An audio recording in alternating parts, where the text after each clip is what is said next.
지금부터는 이준석 국민의힘 대표 연결해서 국민의힘 선대위 상황 좀 더 자세히 짚어보겠습니다. 이준석 대표님. 예, 안녕하세요. 네, 안녕하세요. 이제 좀 잘 들리네요. 예. 잘 지내셨죠? 예, 잘 지냈습니다. 네. 오늘 김병준 위원장께서 기자회견을 열어서 상임 선대위원장 열심히 하겠다 이렇게 말씀하셨고요. 윤석열 후보는 김병준 위원장의 역할 조정 없다 이렇게 말씀하셨는데요. 이렇다 보니까 언론에서는 그러면 윤석열 후보와 김종인 위원장은 결별로 봐야 된다 이런 보도들이 나오고 있는데 어떻게 보십니까? 결합한 적이 있어야 결별을 하죠. 그렇기 때문에 지금은 이제 어떤 그 참여 여부에 대해서 논의를 하던 과정 중에 조건이 안 맞는 상황이다 이렇게 말씀드릴 수 있을 것 같고요. 네.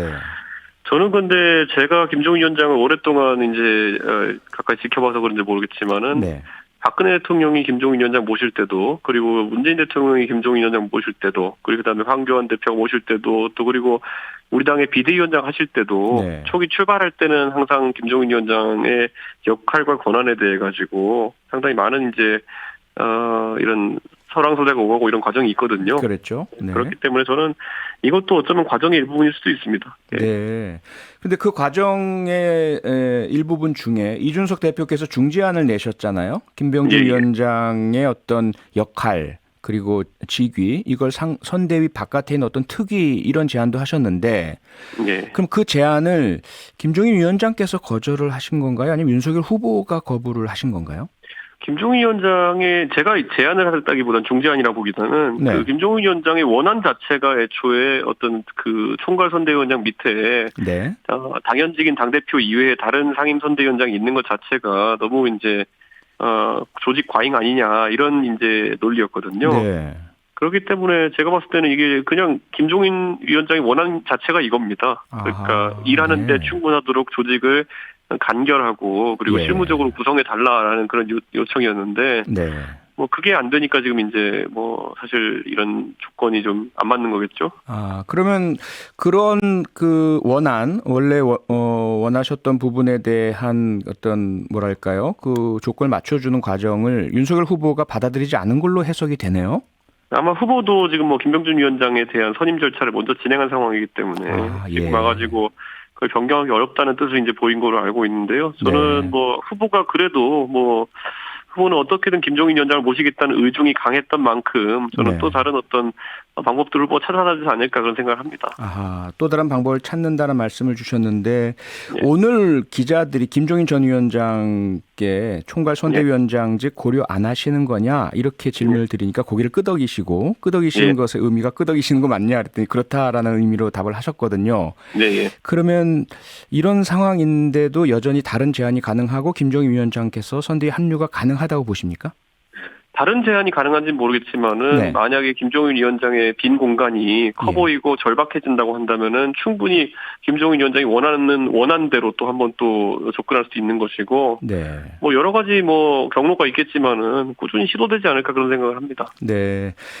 앞서 대표께서도 말씀을 하셨지만 이준석 대표와 김종인 전 위원장 무척 가까우시고 소통을 많이 하시고 오랫동안 함께 일해 오셨는데 오늘도 혹시 직접 소통하셨습니까?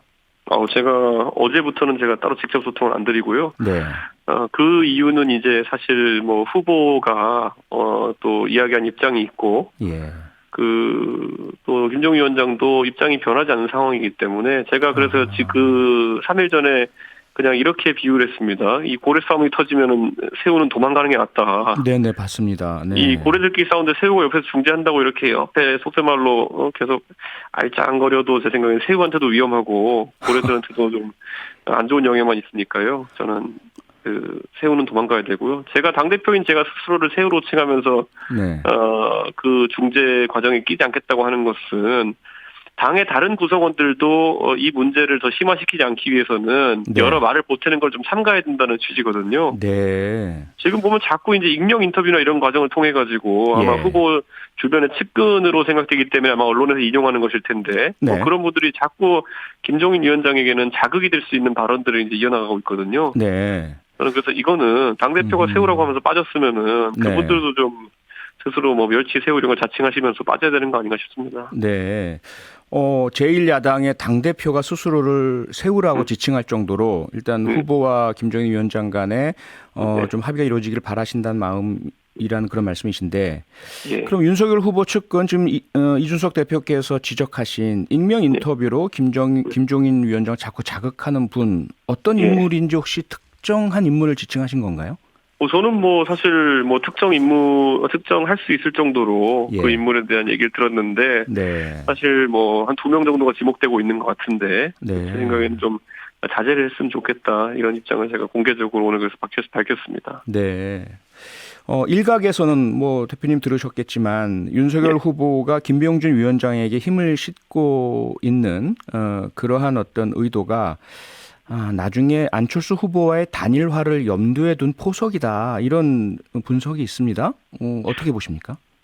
안철수 대표에 대한 연대를 추진하는 바는 현재 지금 없습니다. 그리고 안철수 대표의 최근 언급을 보면은 우리 후보에 대해 상당히 강한 그러니까 공격적인 언급을 많이 했거든요. 네. 그렇기 때문에 우리 후보도 그런 의지가 있다는 얘기를 아직까지 들어보지 못했고 기본적으로 최근에 보면 안철수 대표가 양당 후보를 비판하는 것으로 전략을 수정하고 일관하면서 네. 지지율이 솔직하게 말하면은 갈수록 좀 안 좋게 나온 조사들이 있는 것 같습니다. 네. 그래서 어제 나왔던 어떤 조사에서는 안철수 대표가 그 두 후보와 그다음에 허경영 씨, 심상정 후보 뒤를 이어서 이제 5등하는 조사가 나온 것도 알고 있는데 예. 저는 너무 그렇게 좀 공격적인 언사로 양당 후보에 대한 양비론적인 자세만으로 이렇게 선거를 치르려고 하지 않았으면 좋겠다 이렇게 생각합니다. 네.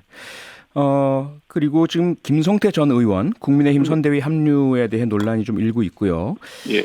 이준석 대표께서도 좀 비판적 언급을 하신 것으로 알고 있는데요. 예. 예, 민주당에서는 율로 남불 이런 이야기를 하시면서 해촉해야 한다 주장하고요. 어떻게 보십니까? 저는 김성태 의원 같은 경우에는 어쨌든 드루킹 그 특검을 성사시켰던 우리 당의 원내대표이고 네. 그 특검으로 인해 가지고 민주당이 굉장히 곤란한 상황에 처했기 때문에 김성태 원내대표에 대해서는 정치적으로 민주당이 불편한 것이 있을 겁니다. 네. 그렇기 때문에 아주 강하게 지목해서 비판하는 것 같고요. 다만 김성태 원내대표도 지금 어쨌든 1심에서는 무죄가 났고 2심에서는 유죄가 나서 법적으로 이제 자녀의 취업 문제를 다투고 있는데 네. 아까 지금 제가 말씀드린 것처럼 1심에서 무죄가 난 사안이고 2심에서 또 유죄가 나와가지고 3심을 다투고 있는 상황이기 때문에 좀 지켜볼 필요성은 있다 이렇게 말씀드리는 게 네. 똑같은 논리대로라면은 이재명 후보도 과거에 이제 재판 때문에 고생했던 적 있지 않습니까? 네. 그렇지만 어쨌든 대법원은 가면서 네. 이제 명예를 회복해가지고 지금 대선 후보까지 된 것이고 저는 김성태 의원에 대한 부분은 아마 후보가 내용을 모르고 판단하지는 않았을 겁니다. 워낙 유명한 재판이고 하기 때문에. 네. 그래서 법률가인 후보가 상당한 판단을 할 것이고 앞으로 네. 상황에 따라서 다른 대처를 할 수 있겠다 이런 생각을 합니다. 네, 민주당과의 관계는 그렇고 또 법적인 판단은 그렇다고 하더라도 네. 이준석 대표가 특히 관심 갖고 네. 있는 우리 2030 청년 세대에게 네. 좀 민감한 부분 아닌가요? 자녀의 KT 특혜 채용 뇌물 혐의라는 것 자체가요? 그렇죠. 그리고 네. 김성태 의원과 자녀에게 이제 보여준 혐의가라는 것이 실제로 확인된다 그러면은 네. 굉장히 큰 실망감일 겁니다. 예. 그리고 만약에 또 3심 결과 대법원 판결 결과 만약에 또 사실이 아닌 것으로 이렇게 확정이 되면은 그것도 이제 김성태 의원에게는 지금까지 굉장히 불명예였을 것이기 때문에 예. 저는 이 부분을 다 포함해서 후보가 좀 판단을 해야 되지 않나 생각합니다. 네. 대표께서 제안하시는 판단의 방향이 혹시 있으신가요? 저는 후보에 대해서 인사에 대해서는 특정한 얘기를 잘 하지 않는 편입니다. 네. 그렇기 때문에 저도 그래서 김병준 위원장 건 같은 경우에는 김종인 위원장의 영입을 위해 가지고는 그분의 요청에 대해서 응하는 것이 어떻냐라는 제안 정도는 후보에게 하지만은 네. 후보도 인사를 하면서 많은 분들의 조언을 듣고 판단하기 때문에 네. 제가 거기에 대해서 가타부타 이렇게 언급은 잘 안 하는 편입니다. 알겠습니다. 오늘 소위 말하는 본부장 회의를 하셨다고 들었습니다. 어떤 논의가 있었습니까? 기본적으로 이제 선대위가 빠르게 중심을 잡아가는 것이 중요하다라고 이제 제안이 있었고 그래서 지금 저희가 원래 지금은 월요일 목요일마다 최고위원 회의를 진행하고 있지 않습니까? 네. 그런데 이제 선대위 체제로 빠르게 개편해 나가는 것이 중요하다. 그래서 다음 주 월요일부터 첫 선대위 회의를 지금 열 계획입니다. 네. 선대위 열 계획에 대해서 주로 논의를 하셨군요. 예, 맞습니다. 네. 실무적인 논의를 주로 했습니다. 알겠습니다. 그리고 한간에 큰 어떤 화제거리가 됐고 관심 많이 끌었던 토론 배틀 이준석 예. 대표가 직접 국민의힘 예. 청년 대변인 선발을 하지 않았습니까? 예. 그렇게 뽑힌 청년 대변인이 선대위 인선에 대해서 강하게 비판을 했습니다. 엔진이 꺼져가는 느낌이다. 윤석열 후보와 당 전반적으로 또 선대위에서 이 비판 어떻게 받아들이고 있습니까? 저는 제가 이제 10년 전에 박근혜 대통령 대선을 도울 때 사실 뭐 정수장학회 문제, 박근혜 후보 잘 해명해라 이런 이야기도 하고 네. 제가 사실 비판가 역할을 많이 하면서 정치적으로 성장해 왔었기 때문에 예. 저는 뭐 제 지도부 하에서 뽑힌 그 토론 배틀로 뽑힌 대변인들이 사실 어려운 그런 선택이지만은 당에 좀 새로운 목소리가 많이 줄어드는 상황 속에서 용기 있는 발언들을 한 것을 높게 평가합니다. 네. 그리고 제가 이제 굳이 이것까지 말씀드리자면은 우리 후보도 우리 대변인들이 그런 말을 한 이후에 네.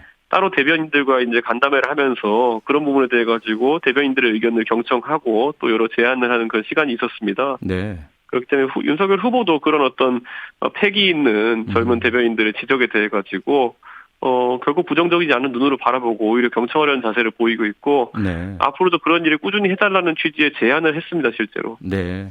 예. 어제 민주당 기동민 의원이 뉴스아이킥에 출연해서 이런 말을 했습니다. 예. 이준석이라는 30대 정치인을 대표로 뽑은 국민의힘. 그런데 지금은 조금 안타깝다. 중진 정치인들이 정치 공학적 발상으로 이준석 대표와 청년들의 역동성을 죽이고 있다. 어떻게 생각하십니까? 저는 뭐 기동민 의원께서 저희 당에 대해서 많은 관심 가져주시는 거 감사하고 예.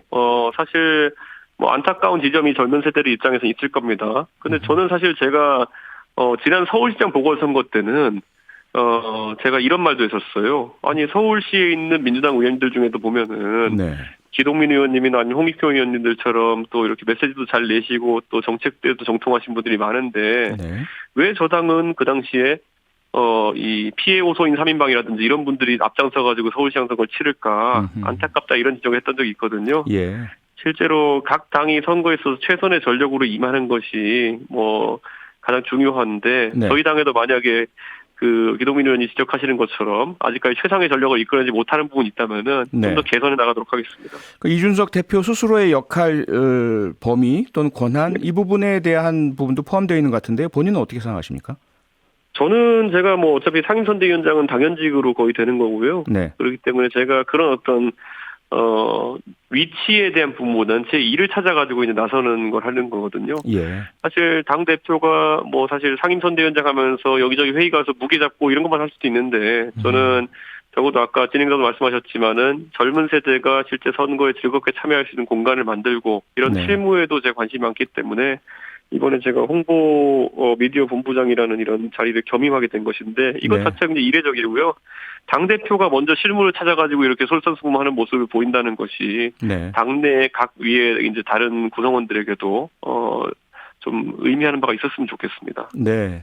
최근에 윤석열, 이재명 두 후보 간 지지율 격차가 줄어든다라는 그런 여론조사 결과도 계속 나오고 있고요. 예. 한쪽에서는 김병준, 김종인 두 전 위원장 간 어떤 갈등 양상 이런 부분들이 피로감을 주고 있다 이런 분석도 있고요. 예. 어떻습니까? 조금 이런 부분이 좀 위기 의식을 만들어내고 있나요? 어떻게 보세요? 그 보수 진영에 계신 많은 분들이 정세 분석을 하면서 네. 이런 사실 보수 유튜버나 이런 사람들의 판단에 의존했기 때문에 지금 이게 약간 충격으로 느껴질 수는 있겠지만은 아하. 실질적으로 저희 당에서 나왔던 공식 메시지들을 보면요. 네. 우리 후보가 선출된 이후에 다소간의 이제 그 과표집 현상이라고 하죠. 네. 여론조사에 보수 지지층이 많이 응답하는 현상이 감지되고 있으니 네. 한 그 후보 선출이 2, 3주 뒤부터 후보의 지지율이 조정기가 올 것이다. 그러니까 그런 부분에 대해서 우리 후보의 경쟁력이나 이런 것이 떨어져가고 이런 것으로 해석하기보다는 구조적인 그냥 기술적인 그 조정으로 보면 된다라고 계속 예고해 왔거든요. 네. 저 같은 경우에는 이제 그 예상치에 어쨌든 오차 범위 내에서 움직이고 있는 상황이기 때문에 당황스럽지 않지만은 이 보수 유튜버들은 호들갑으로 먹고 사는 분들이기 때문에 네. 네, 뭐 하여튼간 좀 그분들이 좀 조용히 하시면 됩니다. 제 생각에는 그분들이 네. 뭐 그 지지자들의 눈과 귀를 가리고 이렇게 자꾸 분위기를 만들기 때문에 네. 선거를 실무적으로 치러야 되는 사람들, 꼭 이겨야 되는 당의 입장에서는 예. 가끔 깝깝합니다. 저분들은 진짜 오로지 슈퍼챗 받는 것밖에 목적이 없나 하는 생각입니다. 네. 그리고 또 하나 좀 논란이 된 것이 이수정 경기대 범죄심리학 교수 네. 공동선대위원장으로 영입하자는 윤석열 후보 그리고 이준석 네. 대표의 반대 의사. 예. 대표님은 왜 반대하시는 겁니까? 기본적으로 저희 당이 지금 선거를 치를 때 대전략부터 해가지고 이제 구성을 해야 되는 것이거든요. 네. 그러니까 저희가 이제 보통 과거 같으면 우리 당이 지역 분할 구도에 따라 가지고 영남 몰표 그리고 수도권 선전 이런 것들을 결합해 가지고 선거를 이기는 것이 작전이었다면은 네. 이번에는 제가 이제 이번 서울시장 선거, 부산시장 선거 그리고 제 전당대회를 거치면서 우리 당에는 이제 세대 중심의 어쨌든 선거론이 이제 많이 나오고 있거든요. 네. 그래서 2030 세대와 6070 세대 이상의 전통적 지지층이 결합하는 것이 지금의 선결 과제라고 보는 어떤 시각인데 네. 이게 지금까지 저희가 전당대회 이후에 당에서 대선을 준비해온 궤였습니다. 그런데 이 상황에서 이제 이수정 교수는 지금까지 당이 이제 젠더 문제나 이런 것들에 대해서 보여왔던 입장과 결이 좀 다른 입장을 가지고 있는 분입니다. 친여성주의적이다는 말씀이시죠?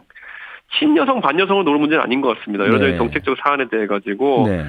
굉장히 입장이 다르기 때문에 예. 저는 지금까지 우리 당의 입장도 반여성은 절대 아닙니다. 그럼 어떤 부분이 아니고요. 다르다고 보시는 거죠? 그러니까 그 문제에 있어가지고 예. 젠더 문제라는 것도 친여성 반여성 무슨 가족과학관 같이 그렇게 가를 것이 아니라 네. 실제로 어떤 형사 사건에 대한 대처 방식이라든지 아니면 어떤 문제가 있었을 때 예를 들어 네. 젠더 갈등이 있었을 때 그것을 어떻게 인식하느냐에 대한 틀이 다르거든요. 네. 그러니까 그런 것들을 예. 굉장히 이수정 교수는 상징적인 인사이기 때문에 네. 그러니까 저희가 가진 어떤 방법론이나 정책과 다른 호환되지 않는 생각들을 갖고 계시기 때문에 네. 그분의 참여가 있으려면은 저희가 선거 전략의 대전략을 좀 수정해야 되는 부분이 있습니다. 그거는 그냥 간단하게 네. 사람을 모아붙인다고 해가지고 표가 늘어나는 그런 개념은 아니거든요. 네. 네. 네. 저는 그게 이제 이 소위 말하는 네. 지난 선거 때 보면은 저희가 미래통합당이란 당으로 사실 통합만 하면 이긴다 이런 구호에 다 끌어들였던 그런 선거를 했었는데 오히려 그게 당 내부에 이견이 많아지는 그런 결과가 나왔었거든요. 네. 네, 그래서 좀 조심스럽게 이런 네. 확장을 이뤄나가야 됩니다. 알겠습니다. 오늘 말씀은 여기까지 듣겠습니다. 고맙습니다. 네, 감사합니다. 네, 지금까지 이준석 국민의힘 대표였습니다. 평일 저녁 6시 5분에 여러분을 찾아갑니다. MBC 라디오 교창원의 뉴스 하이킥.